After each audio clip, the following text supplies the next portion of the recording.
অনেক রকম অনেক ঘুগনি তো খাওয়া হয়েছে, কিন্তু কড়াইশুঁটি দিয়ে ঘুগনি খাওয়া হয়েছে কি? যদি না হয়ে থাকে রেসিপিটা ট্রাই করে ফেলুন একবার। সরাসরি চলে এলাম দুর্গার হেসেলে। আজ করে নিচ্ছি কড়াইশুঁটি দিয়ে ঘুগনি। তার জন্য এই সময়ের যে কড়াইশুঁটি, অর্থাৎ পাকা যে কড়াইশুঁটি এখন বাজারে, সেই কড়াইশুঁটি নিয়ে নিয়েছি। বেগুন নিয়েছি, আলু কেটে নিয়েছি, টমেটো নিয়েছি, আর আদা কিছুটা থেতো করে নিয়েছি। তো এই আদাটাকে একটা বাটিতে আমি ঢেলে নেব। তার সাথে দিয়ে নিচ্ছি জিরে গুঁড়ো, ধনে গুঁড়ো, হলুদ গুঁড়ো আর লঙ্কা গুঁড়ো। লঙ্কা গুঁড়োর পরিমাণটা কিন্তু একটু কম, কারণ তরকারিটা খুব একটা ঝাল হবে না। সব কিছুটা অল্প জল দিয়ে ভালো করে পেস্ট বানিয়ে রাখলাম। অন্যদিকে কড়ার মধ্যে জিরে আর শুকনো লঙ্কা ফোড়ন দিয়ে নিচ্ছি। ফোড়নটা হালকা একটু নাড়াচাড়া করলে ফোড়ন থেকে বেশ ভালো গন্ধ যখন বেরিয়ে আসবে, সেই সময় আলুগুলো দিয়ে দেব। আলুটা দিয়ে হালকা একটু নাড়াচাড়া করে ভেজে নেব। খুব বেশি ভাজা নয় কিন্তু, তবুও একটা হালকা পরত পড়বে গায়ে ভাজা মতো, ব্যাস এটুকুই।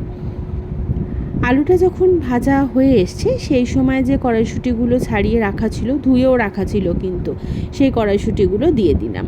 কড়াইশুঁটিগুলো দিয়ে হালকা একটু নাড়াচাড়া করার পরে দেখবেন যে কড়াইশুঁটির রঙটা একটু ফেড হয়ে এসছে।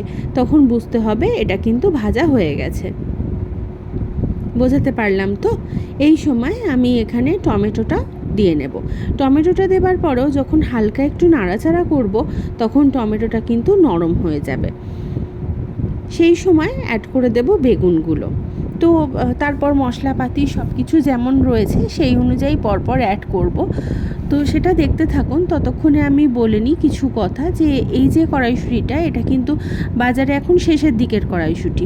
তো এই কড়াইশুঁটিগুলো দিয়েই কিন্তু ভালো হয় যে তরকারিটা করছি। এটাকে অনেকে কড়াইশুঁটির ডালনা বলেন, অনেকে কড়াইশুঁটির ঘুগনি বলেন। তো যেটাই বলুন না কেন, তরকারিটা কিন্তু বেশ ভালো খেতে হয়, আর একটু মিষ্টি মিষ্টি হয়, খুব একটা ঝাল কিন্তু নয়। তাই যারা এখনও অবধি এই জিনিসটা খাননি, তাদেরকে বলবো একবার ট্রাই করে ফেলুন। আচ্ছা, মশলাপাতি দেবার পরে খানিকটা কষানো হয়ে গেছে, এখন নুন আর চিনিটা অ্যাড করে দিলাম। যেমন বলেছি যে মিষ্টিটা একটু বেশি, তাই এখানে 2 চামচ মতো চিনির ব্যবহার করলাম, আর নুন তো স্বাদ মতো। বাটি ধুয়ে যে মশলার বাটিটা ছিল, সেই মশলার বাটি ধুয়ে একটু জল দিলাম। আর নুন চিনি দেওয়ার পর একটু তো জল কাটবেই, চিনিটা গলবে, তাতে যে মশলাটা রয়েছে খুব ভালো মতো কষানো হয়ে যাবে। তরকারির মশলাটা যখন কষানো হয়ে যাবে, তখন এখানে জল অ্যাড করে দেব। এটা তো আমি ঘুগনি গোছের বললাম, তাই এখানে জলের পরিমাণটা একটু বেশিই হবে।